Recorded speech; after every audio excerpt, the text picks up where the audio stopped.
Meus irmãos, huva momento em que fui conduzido pelo Espírito ao deserto.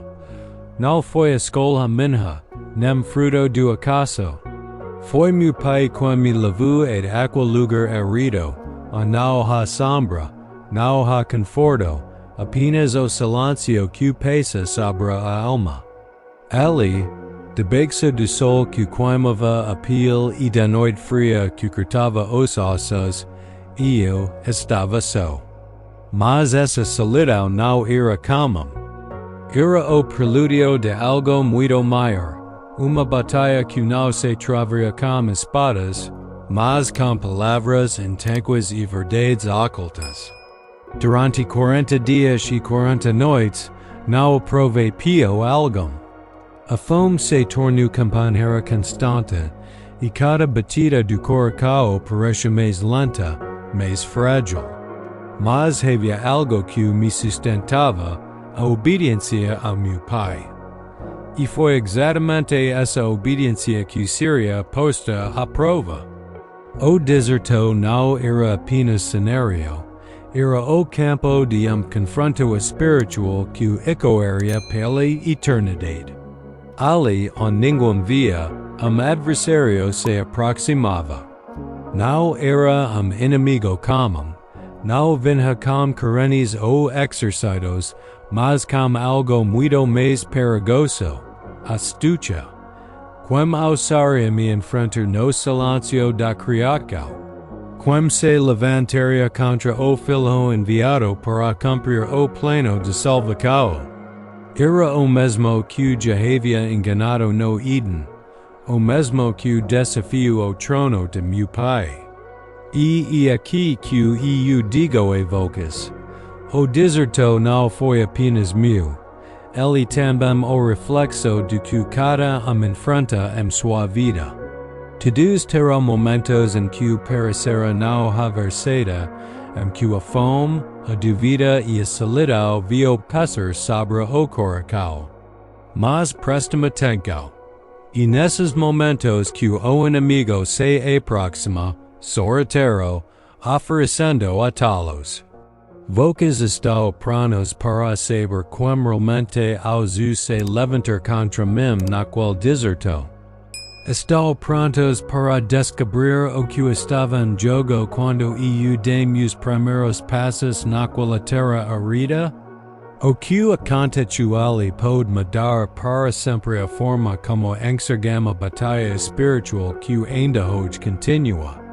Meus irmãos, a cada passo no deserto, eu sentia o peso da solidão. Não havia vozes, não havia rostos, apenas o vento cortante e a areia que queimava meus pés. O silêncio parecia gritar dentro de mim. Muitos acreditam que a solidão é castigo, mas, na verdade, ela é espelho. Foi ali que percebi o quanto o coração humano pode se agitar quando não encontra respostas imediatas. Vocês discerniram isso? Quando tudo parece silêncio e a voz do meu pai parece distante? Foi exatamente nesse vazio que eu estava sendo moldado, preparado para algo muito maior. O inimigo não se apressa. Ele espera o momento em que a solidão comica a coroar a esperança, quando a fraqueza do corpo amica a firmeza da alma. E foi nessa espera que ele começou a se aproximar. Mas antes mesmo de ele falar, já havia uma guerra invisível acontecendo entre a confiança plena em meu pai e o desejo humano de fugir da dor.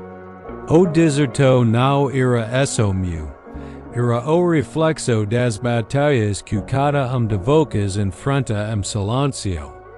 O deserto. Meus irmãos, sempre foi lugar de mistério diante do meu pai. Não é apenas terra seca, mas lugar de provas e revelax. Foi no deserto que Israel caminhou 40 anos, testado em obediência e tantas vezes falhou. Foi no deserto que Moisés recebeu as tabuas da lei, no fogo e no temor. Foi no deserto que Elias ouviu meu pai, não troves, mas seguro suave. Perspam. O deserto nunca foi apenas cenário, ele simbolo. El explica quem somos quando todos os recursos humanos acabam. El revela se confiamos nós mesmos ou se dependemos inteiramente do meu pai. Eu estava ali para viver aquilo que Israel não consegue viver, confiar ao fim. E sabem, cada deserto suas vidas também guarda esse segredo. El não surge para destruir vocas, mas para provar onde está sua confiança. Muitos fogem dos desertos, mas é justamente lá que a voz de meu pai ecoa mais forte, mesmo quando tudo parece silencioso. Depois de dias sem alimento, a fome se tornou como fogo que queimava meu corpo.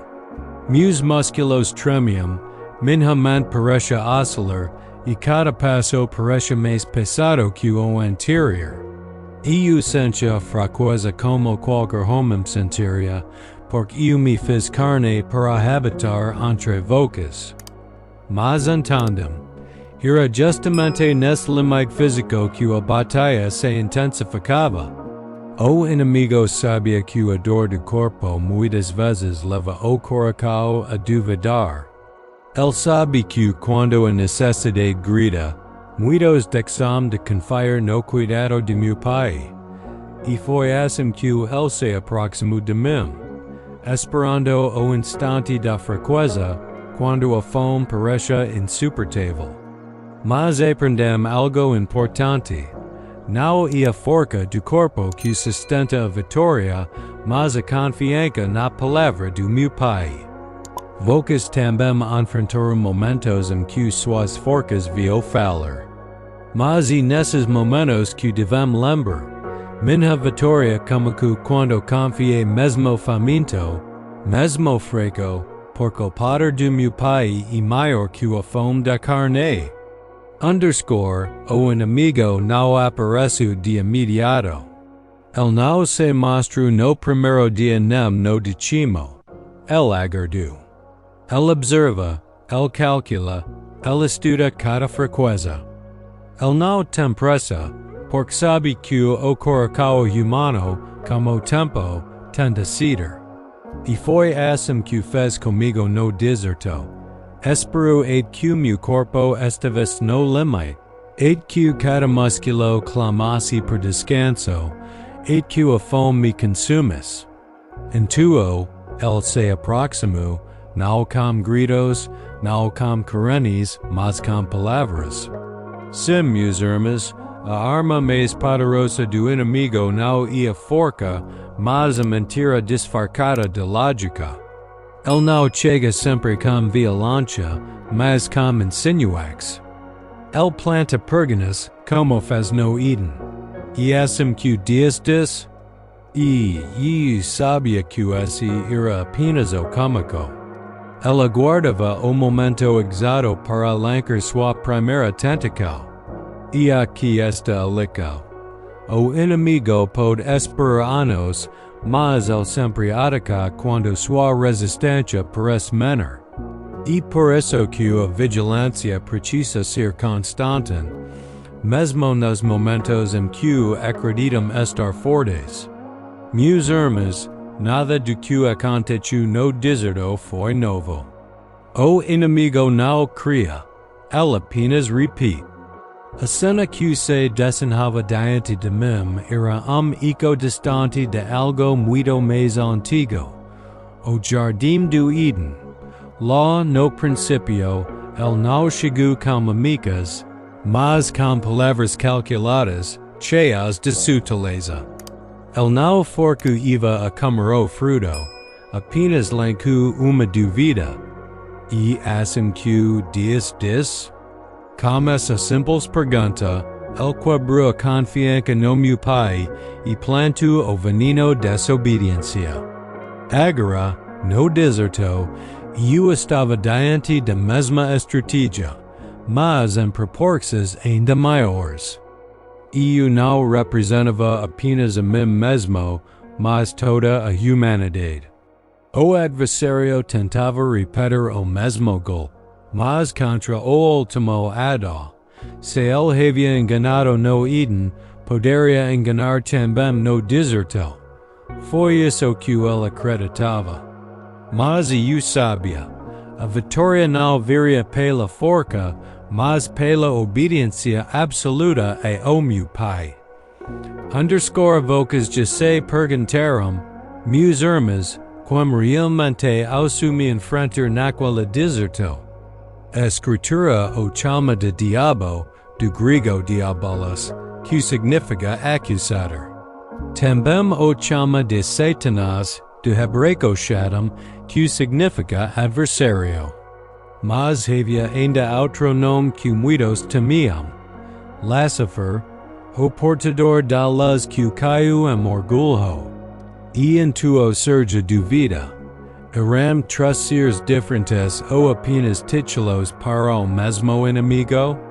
No deserto, essa pergunta não era apenas curiosidade, era parte da batalha. Porque entender como era o tentador revelava a profundidade do confronto. Ele não era apenas espírito maligno qualquer, mas o mesmo que havia alçado se levantar contra meu Pai, o mesmo que quis usurpar o trono celestial. E ele estava diante de mim, tentando me desviar da missão para a qual fui enviado. O inimigo da criação inteira se colocava frente a frente como filho. Underscore. Os nomes que o inimigo carrega revelam sua história. Como Lucifer, ele foi criado em glória, resplandecente entre os anjos. Mas su corpo se exaltou, e a luz que refletia de meu Pai transformou-se em trevas. Tornou-se Satanás, o adversário, aquele que se opa ao propósito divino. Tornou-se também o diabo, o acusador, que diante do trono celestial se levantava para caluniar os filhos de meu Pai. Cada título e lembre de sua decadência. Ele foi portador da luz, mas rejeitou a própria fonte da luz. Ele foi próximo do trono, mas escolheu a queda. E agora, no deserto, esse mesmo ser se disfarçava em palavras de lógica, tentando manipular as escrituras. Percebam? Ele não mudou sua essência desde o princípio. Sempre quis torcer a verdade, sempre quis plantar dividas, sempre quis afastar o homem de confiar plenamente em meu Pai. Meus irmãos, muitos se perguntam de onde vem a história desse inimigo. E a resposta está nas escrituras.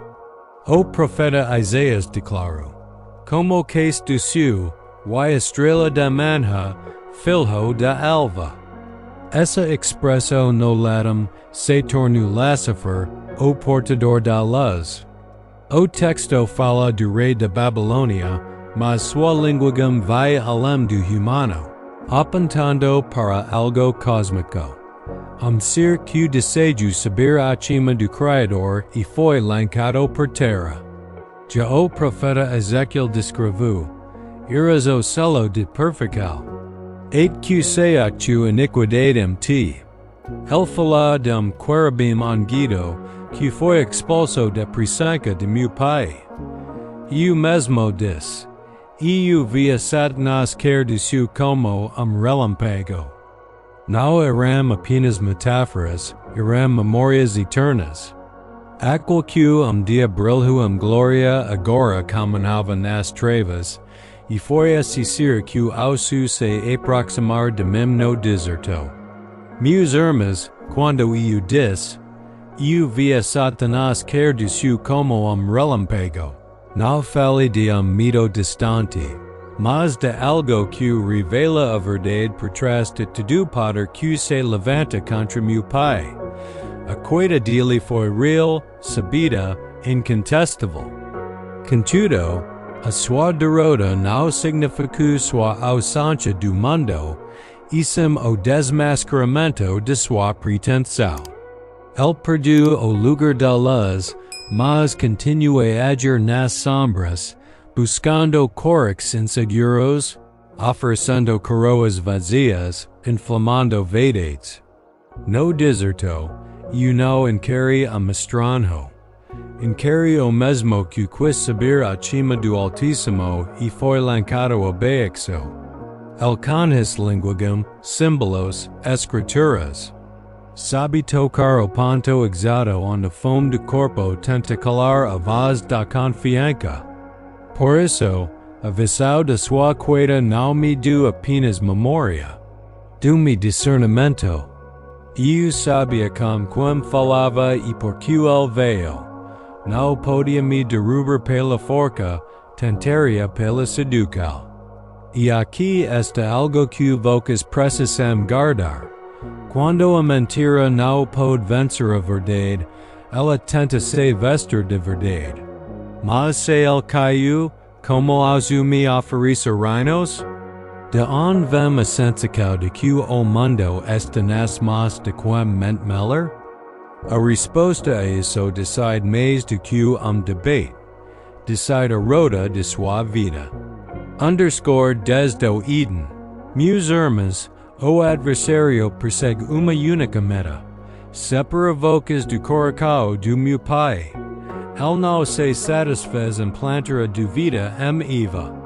Avanço pelos séculos tentando corromper a promessa. Quando meu Pai declarou que o descendente da mulher esmagaria a cabeça da serpente, o inimigo iniciou uma guerra contra essa linhagem. Tentou contaminar corix, desviar reis, esfriar profetas, calar a esperança. Quando eu nasci, ele instituiu Herodes a matança dos inocentes, imaginando deter o que não podia compreender. Ele sabe que não pode apagar a luz. Por isso tenta desviá-la, distorcê-la, antecipá-la. Sua tática e oferecer a tolos. Glória sem santidade, poder sem obediência, resultado sem cruz. No deserto, ele não buscava apenas que eu quebrasse o jejum. Buscava que eu quebrasse a confiança, que eu trocasse a vontade de meu Pai pelo alívio imediato. Ele não teme o sofrimento humano, teme obediência no sofrimento. Por isso, aguardo meu limite para atacar. De compreendem, ele não deseja apenas que vocês pequem. Deseja que vocês se cansem de esperar por meu Pai. No instante em que a paciência vacila, o atalo parece presente. E foi exatamente aí que ele falou comigo. A fome me queimava por dentro, e o corpo pedia o que o ilegítimo pio. Então o tentador aproximou-se disse, se tu és o filho de Deus, manda que estas pedras se tornem pés. A proposta parece inofensiva, quase razoável. E eu havia multiplicado pés mais tarde. Por que não agora? Mas o alvo não era meu estômago. Era minha missão. Ele queria que eu usasse o poder espírito de meu Pai para servir a mim mesmo, e não haver propósito para o qual fui enviado. O milagre, quando nasce da ansiedade, perde seu sentido. Por isso respondi com uma palavra viva. Está escrito, nem só de pio viverá o homem, mas de toda palavra que procede da boca de meu Pai. Eu não rejeitei o pio, rejeitei a independência. O deserto não era o lugar de provar o que eu podia fazer, mas de provar em quem eu confiava. Aprendam comigo. Quando a necessidade grita, a fidelidade cessura. E eu asseguro da fidelidade que sustenta no dia mau. Naquele instante, o primeiro golpe caiu por terra. O pio podia esperar, a obediência não. O inimigo perspu que a fome de corpo não quebrua alianca do coracao, intuo el mudu a isca. Se não podia me mover pelo vazio do estômago, tentaria me mover pelo brilho do sagrado. Perspam o veneno escondido nessas palavras. Se tu is.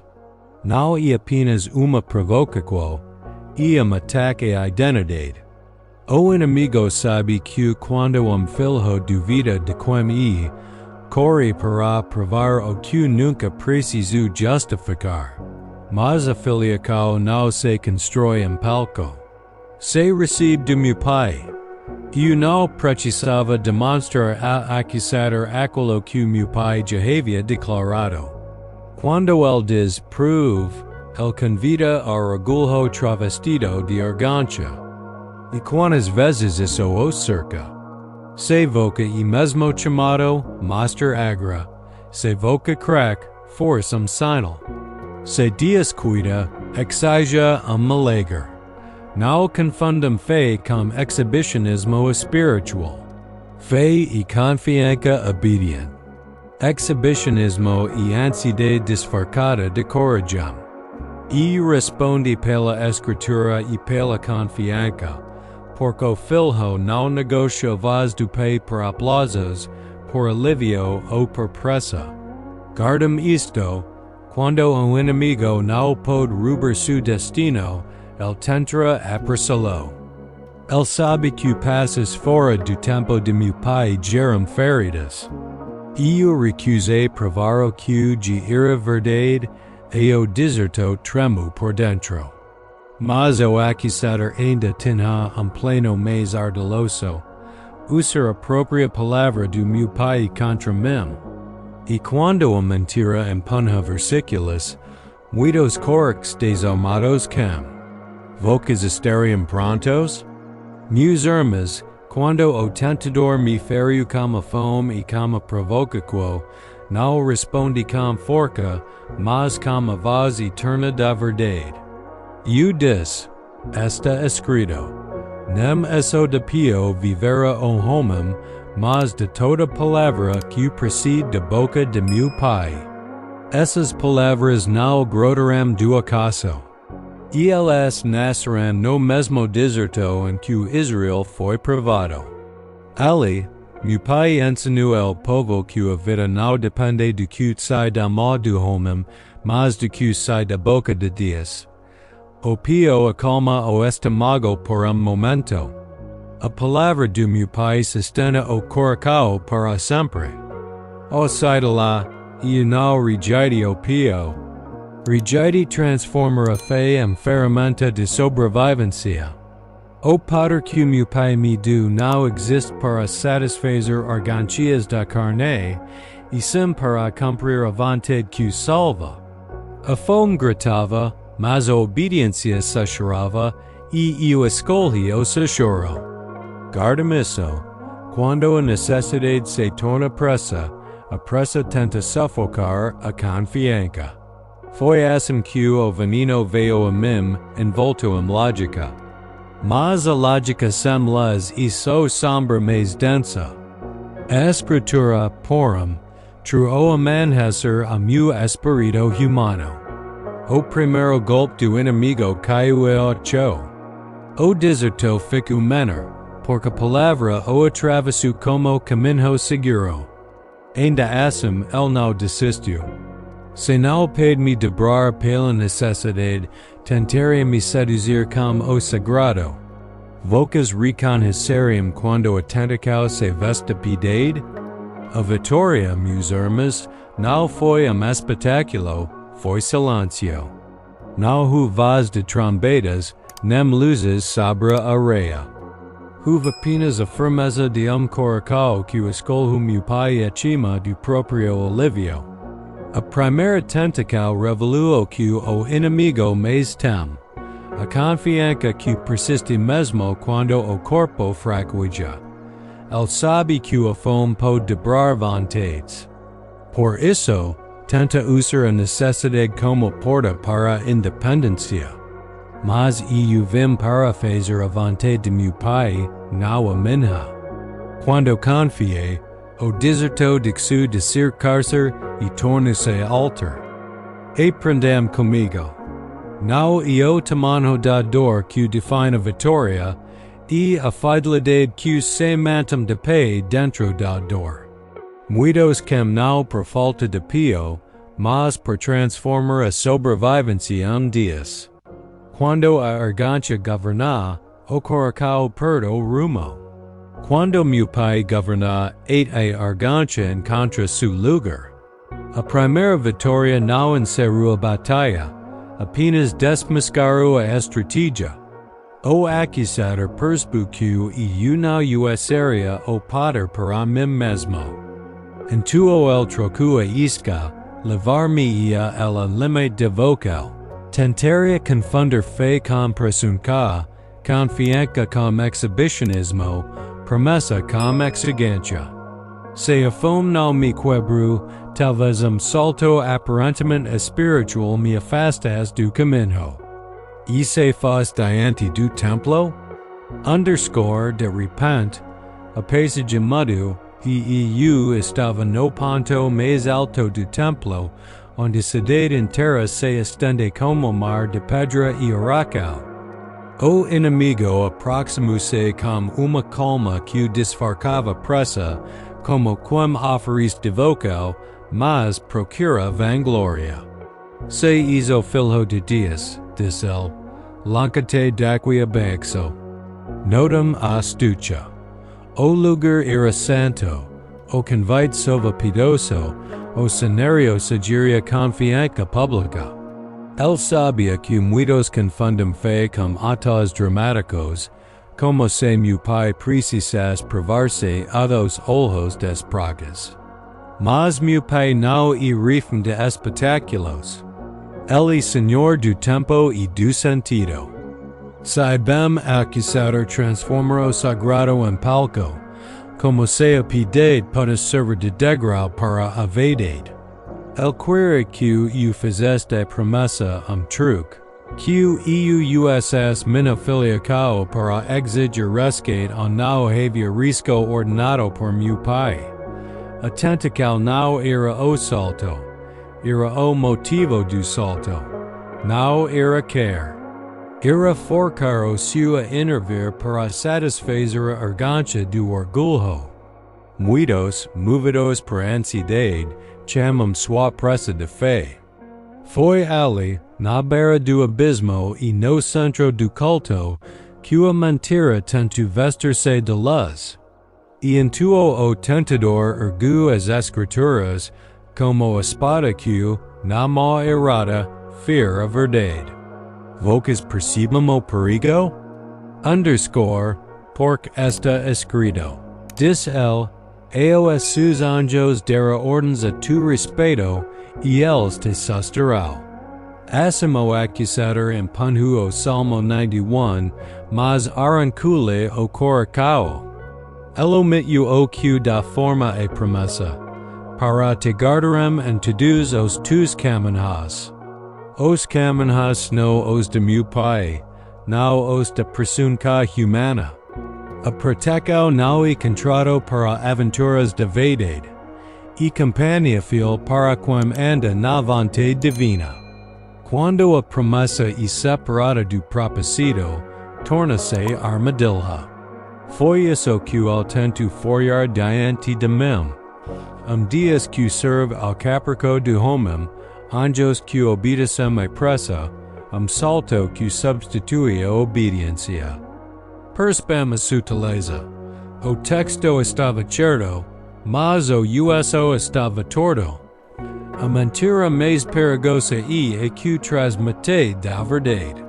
Muitos buscam versos para sustentar desejos, em vez de buscar meu pai para discernir caminhos. A escritura não é talismã, e aliança, não é gatilho para milagres, e trilha para a fidelidade. Ali no alto, a pergunta não era se anjos me guardariam, mas se eu caminharia fora da vontade. Y cuando alguien torce palabra, como respondamus? Como mesma palavra, inteira, viva, na medida do coração de meu pai. Mas isso eu diria no instante seguinte, e aqueda que o inimigo plangeu não seria a minha, seria a dele. Vocas superterium esper a resposta? Meus irmãos, prestem atenção.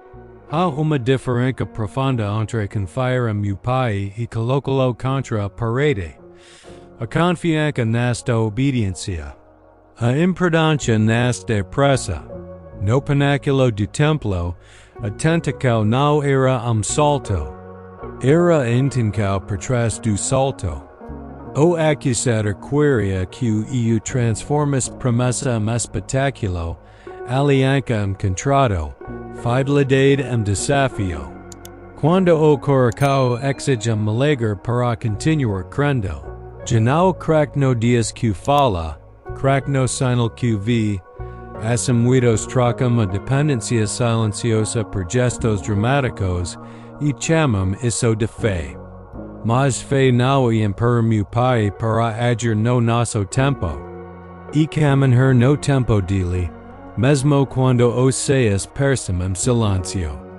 A promessa de Salmo não é escada para a verdade, e sombra para quem anda nas caminhas do Altíssimo.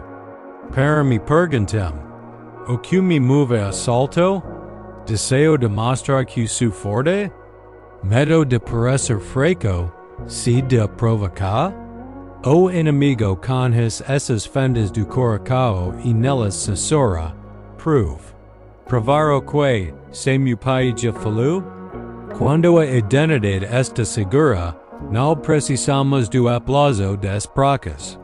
Eu permaneci meu pai me coloco, e a beira do abismo produz seu fascínio.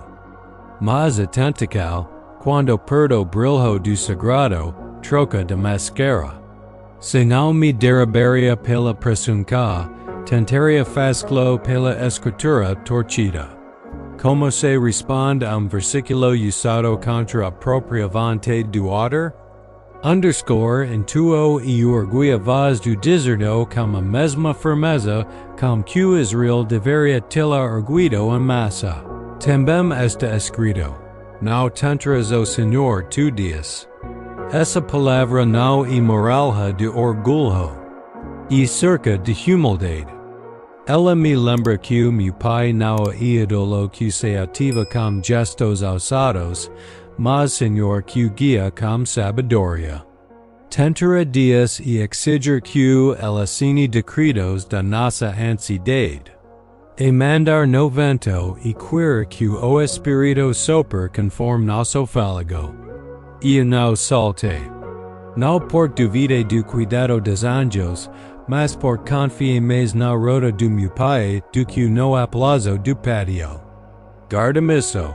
A verdadeira fé não precisa se provar. Ela persevera. A tentação se quebra on sempre se quebra, na obediência. E quando a palavra certa ocupa o lugar certo, o abismo se revela pequeno. O acusado recua, mas não se deu por vencido. Se a fome não me moveu e o sagrado não me seduziu, restava-lhe a isca mais antiga das coroas humanas, Padre. El conhece o brilho das cidades e a música das aclamax. Sabe como a glória acelera o pulso. Intuo troco o pináculo pelo cume, a praca pelo horizonte, o salto por trono. E ali, meus irmãos, el mostro o que muitos desejam sem perceber o preco. A segunda vitória foi silenciosa como a primeira, mas não menos profunda. Eu não discuti com o tentador sobre versículos. Eu devolvi a escritura a seu lugar, a vontade do autor. Submissa não e fraqueza, e alinhamento. Quando o coração se alinha a meu pai, e as promessas encontram seu tempo, e o tempo dele se torna suficiente. Apresunca, al contrario, e violência disfarçada de devocal. Forca a porta. Exige sinal, compra com gestos aquilo que se recebe com entrega. No pináculo. E o escolhe descer pela escada da obediência em vez de querer no aplauso do orgulho. E isso desarma o inimigo porque ele não tem linguagem para quem está contente em ser guiado. Notem como as tênix avancam. Da necessidade legítima, pio, a espiritualidade sedutora, templo, perante tocar no centro das ambics humanas, pater. O curacao que aprendeu a esperar meu pai não se vende por argancha. O curacao que aprendeu a obedecer não se destrói com palco. O curacao que aprendeu a se submeter está pronto para discernir ofertas que parecem destino, mas não atalos. Eu estava pronto. E essa uma passagem mudou ao revés. Dos patios do templo fomos a monte muito alto, e a linha do horizonte ascendeu todos os reinos. O que se ofereceu ali parece cumprir promessas antigas, mas com preco que negava a cruz. Underscore num instante, vai desfilarem diante de mim reinos, bandeiras, mercados, exercitos, decretos e coroas. O tentador falucem radios. Tudo isto te darei, se prostrado me adorares. El ofereceu o fim sem o caminho, a glória sem a obediência, o reino sem a cruz. Muitos ignoram como isso só convincente. Se o destino e reiner, por que esperar? Se a promessa e domínio, por que sofrer? Mas meu pai não escreve história com tinta de atalo. A autoridade que nasce da rendição é diferente da que nasce do pacto com as trevas. O acusador é chamado príncipe deste mundo porque manipula sistemas, cega mentes e compra lealdades com poder imediato. Ele pode erguer tronos, mas não pode dar sentido. Pode reunir multidões, mas não pode dar vida. E aqui está o segredo. Tudo poder que exige dorical a qualquer outro senho ao meu pai, de traz-me-se a semente da ruína. E eu não vim para negociar redenção. Vim para cumpri-la. A cruz não era obstáculo ou reino, era sua porta. A proposta parecia abreviar a espera, mas amputava a salvação. E o inimigo sabe. Quando curacao se curva no lugar errado uma vez, curva-se de novo. Ela aguardava mujolo, encontro minha voz. Por diante da oferta que compra o mundo e vende a alma, a resposta precisa cortar como a espada. E ela vinha agora. Meus irmãos, a proposta que houve no monte não era apenas tentadora. Era aparentemente lógica. Se o fim e reiner, por que sangrar? Se o destino e o trono, por que a cruz? O inimigo conha a pressa humana e tenta vesti-la de sabedoria. Mas o reino que meu pai estabeleceu não se compra com joelhos dobrados diante das trevas. A glória que não nasce da obediência e mascara. O poder que não passa pela renúncia e pressão dourada. E vim para libertar cativos, não para negociar com o carcereiro. O atalo permite resultado e rouba propósito. Entrega coroa e esvazia sentido. Muitos se prostram diante do que brilha e não percebem o preço que a alma paga. E o sabia. Sem a cruz não haveria perdão. Sem sacrifício não haveria reconciliação. Sem sangue derramado não haveria nova vida. Meu pai não me enviou para colecionar tronos, mas para restaurar corix. O adversario queria abreviar o caminho e apagar a redenção. Evocas, quando o atalo parecer mais curto e a dor mais longa, lembraro que o avante de meu pai não e tortuosa santa. O brilho de mundo pede pressa, a luz de seu pede fidelidade. A quem su jolo obedecera? Muitos perguntam, se el e acute chamado de PRYNCIPE deste mundo, como pede oferecer reinos? Entendam, sua autoridade é real, porém limitada e passageira. El influencia sistemas, inflavades, cegamente com promessas de autonomia e fama. Mas el governa como usurpador, não cria vida, não sustenta verdade, não ama ninguém. O título que carrega denuncia a natureza de seu domínio superficial, ruidoso, dependente do consentimento dos corix. Meu pai continua soberano sobre tudo, e eu não precisava comprar o que de me pertence por arranca. O adversário pode erguer palácios, mas não pode dar paz. Pode curar ambos, mas não pode curar culpas. Su reino termina onde coração se rende voz do meu pai. Por isso, sua oferta sempre exige adoração. Ele sabe que quem controla o culto controla a roda. Não se enganam como a forca das multitudes ou como a vitrin das cidades. Nem tudo que é grande e verdadeiro. O princípio deste mundo negocia argancha. O rei eterno firma aliança. E no alto do monte, entre aplausos imaginários e tronos vazios, a pergunta que define tudo era simples. Quem merece adoração? Quando o culto é correto, o caminho se endireita. Em tua orgulho verdade que não se negocia. O Senhor tu Deus adorarás e eso a ele servirás. Adoração não é amacão solta. E el enhamento definitivo do coração.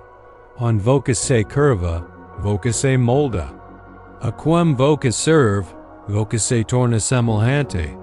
E não serei o atalo, porque meu culto é indivisível tudo ao meu pai. E quando a raiz da tentação é arrancada, a árvore sai. Vai-te, Satanás! Não há diálogo quando a premissa é idolatria. Há expulsão. O inimigo oferece tudo, menos o essencial. Santidade, reconciliação, vida eterna. E eu não trocaria a cruz por coroas de areia. A vontade de meu pai e a via estreita que termina larga. As promessas do accusador são largas na entrada e estreitas na alma. Guarda-me isto. A tentação mais perigosa é a que parece realizar o chamado enquanto nega o caráter. Eu escolhi o caráter do seu sobre a pressa da terra. A espada de palavra divide luz e trevas, e a oferta caiu e ocho como eco sem forca. Quando o coração se fixa no único digno de adoração, o resto perde voz. E silenciado o engano, o deserto começou a respirar esperança. Mas a história não terminava ali. Derrotado. O tentador afastou-se não para sempre, mas por algum tempo. Meus irmãos, a vitória não encerra a vigilância. Ela inaugura novas frentes. Anjos me serviram, e o consolo do seu repouso sobre minha fraqueza humana. Ainda assim eu sabia. El voltaria por outras portas. Voltaria nas vozes bem-intencionadas que rejeitam a cruz e abracam sua glória. Voltaria nas apelos das multitudes deseando sinais e pio sem arrependimento. Voltaria nos corredores do poder religioso, onde tradicos podem sufocar a verdade. E voltaria sobretudo no coracao del amigo, tentando transformar a facao em tropeco. O desido revelu sua estrategia. O caminho revelaria sua insistencia. Por eso les digo, não se escandalizem quando a sombra tenta se aproximar depois de uma grande luz. A guerra não é vencida por momento ardoroso, mas pela obediência que persevera. Quando el recu, não levou consigo a fome da terra, nem a dor dos homens. Levou a certeza de que a cruz o derrotaria. E ela se ergue no horizonte como porta e como juízo. Vocês estão prontos para ver como el tenta tocar meu caminho novamente, usando labios próximos e cancelos doces? Meus irmãos depois do deserto, a sombra voltou por caminhos inesperados. Quando anunciei aos meus discípulos que era necessário sofrer, ser reeditado e morrer, Pedro me tomou a parte com zelo sincero e disse: Senhor, tem compaixão de ti. Isso jamais te acontecerá. O efeito dele era real, mas a lógica do amor sem cruz não vinha de meu pai. Então eu disse a Pedro: o que precisava ser dito a Espírito por trás daquela proposta? Para trás de mim, Satanás? Tu és para mim pedra de tropeco, porque não cogitas das coisas de meu pai, e sim das dos homens. Aprendam. O inimigo, quando não pode me parar pela fome ou pela pressão cá, tenta usar a ternura para desviar o propósito. O carinho que protege do sacrifício pode matar o destino.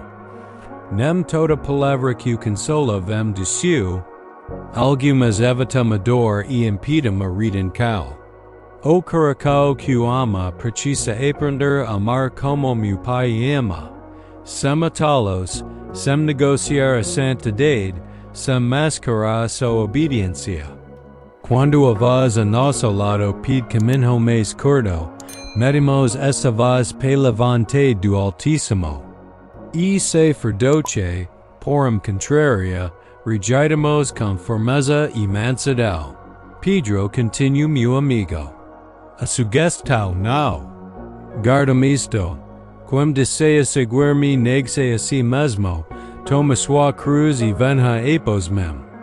Porque logo adiante, a mesma astúcia buscaria outras bocas, outros corredores, outras procas. Underscore ao longo do caminho, a tentação não veio apenas em desertos e montes. Veio em sussurros de multitudes, em debates no pátio, em amadalhas de textos e traducos. Alguns queriam fazer-me rir forca depois que viram pis multiplicados. Outros pediam sinais de seu como quem pede espetáculo, não arrependimento. Líderes religiosos tentavam me enredar com perguntas sobre sábado, tributo, pureza, buscando uma palavra para me acusar. Percebam o padrão. Quando o coração prefere pizzique verdade, a religio vira palco, e o palco alimenta a verdade que o inimigo sabe conduzir. E eu respondia com a voz de meu pai, libertando cativos, restaurando más miradas, abrindo olhos e corações. Ainda assim, a resistência crescia. E com ela a impatiência de muitos que me seguiam pelo que eu fazia, não por como eu era. O adversário trabalha na fadiga, no cansaço de quem serve, no ceticismo de quem assiste, no orgulho de quem vigia os outros e esquece de vigiar a si. Por isso eu dizia, vigiai e orai. A guerra espiritual não se vence com alarde, mas com obediência diária. Cada cidade trua teste novo. Cada cura, novo contraditório. Cada parábola, novo filtro de corix. Y en cuanto a las avancava, a sombra buscava a macesso mais profundo, on moedas falarium mais alto que a amazade. Underscore. Huv humanoidam que a estratégia chegou ao extremo. Entre Satanas and Judas, chamado Iscariotes. El conhu minhavaz, partilhu do pio, viu malagers, mas guardo dentro de si uma brecha, bolso de ambacao e desapontamento. El espero Messias que combinas com seus desejos. Quando perspecu meu reino não se erguia a forca, negocio meu nome por prata. Atracao não comicu no beijo. Comicu no acordo silencioso como deseo não rendido a meu pai. O inimigo não fabrica moedas. El apenas les da brilho diante de olhos cansados. E assim Judas conduziu guardas ao jardim, do me beijo que passu como sentenca, e o escuro para su vencer. E o olhe, e ainda alia misericordia se oferecia, arrependimento e porta que nem o inferno pode trancar. Mas a tristeza sem retorno leva ao desespero, e o desespero devolve moedas que não devolvem a paz. Guardem isso. Pecados confessados encontram perdão. Pecados negociados compram correntes. O adversário celebra quando coracao troca preseca por preco, amizade por funquo, chamado por cálculo. Mas el não entendo, amigos ainda não entendem, que a entrega que eu faria naquela madrugada não era derrota comprada. Era vitória oferecida. Porque o que vinha a seguir não seria roubo, seria sacrifício. Underscore levar-me de tribunal em tribunal, vestir-me de zombaria, correr-me como espinhos e conduzir-me ao madeiro. Para muitos, foi o fim do pregador de Galileia. Para o inimigo, parecia o Zekme. Pregos atravessar minhas mãos, e o seu esqueleto como se acriacal lamentas. E, o cordeiro sem manca, carregue aquilo que não cometi para cumprir aquilo que meu pai permitiu.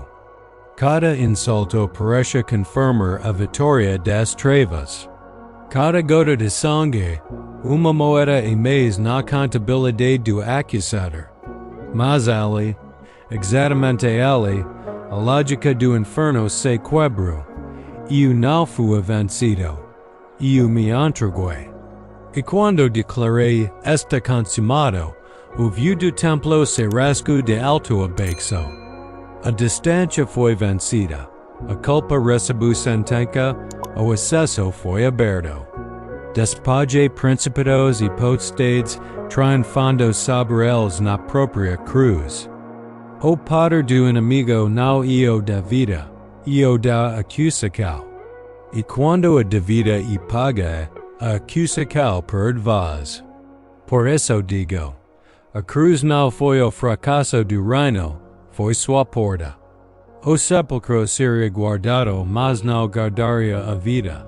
A história que comico no deserto chegava ao seu clímax. E o silêncio de 3 dias preparava uma resposta que nenhum cancelo poderia impedir. Estão prontos para ouvir o desfecho? Meus irmãos, ao terceiro dia, quando a madrugada ainda segurava a respiraca, a pedra foi removida e a morte perdeu a última palavra.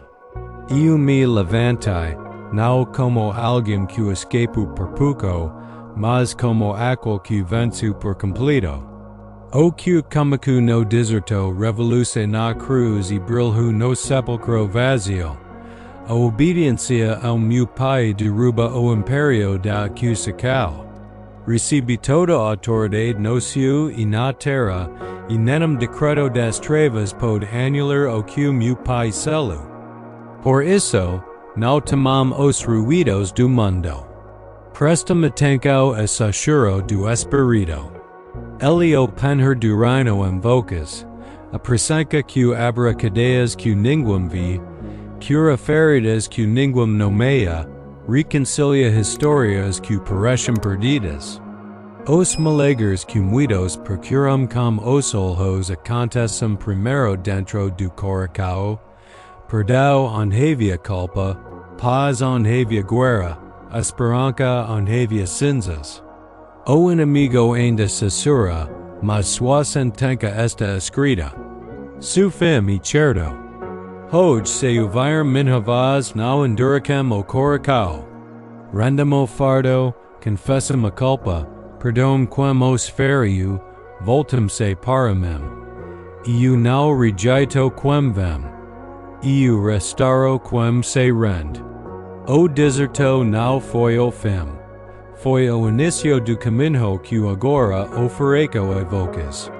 E agora eu pergunto, com amor e verdade, e quem vocas entregar o seu coracao? O que vocas escolherão? Mes frères, si vous êtes restés jusqu'à la fin et que vous avez profité de ce moment que nous avons partagé ensemble, je vais vous demander encore une fois de nous aider à grandir et à atteindre plus de personnes. Abonnez-vous à cette chaîne, partagez cette vidéo avec vos amis et vos proches, diffusez du contenu de qualité autour de vous. Cela ne fera pas seulement du bien à votre cœur, mais aussi à chaque personne que ce message pourra toucher. Je vous souhaite une journée pleine de paix, que mon Père bénisse et prenne soin de chacun de vous. Et n'oubliez pas, nous nous retrouverons très bientôt pour un nouveau moment de partage et de connaissance ici sur cette chaîne.